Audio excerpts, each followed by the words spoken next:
पद्मिनी भर्त्रे आयुरारोग्यदायिने हर्षवल्ली निवासाय सूर्यदेवं तव सुप्रभातम् उत्तिष्ठोत्तिष्ठ चायेश उत्तिष्ठ उषयोज्ज्वल उत्तिष्ठ पद्मिनी कान्त लोकानां मङ्गलं कुरु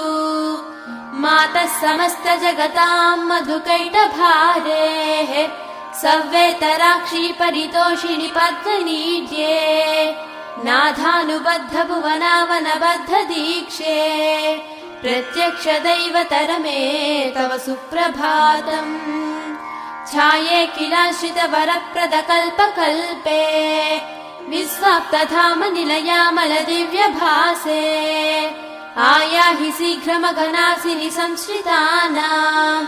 श्रीसूर्यदैवतरमे तव सुप्रभातम्।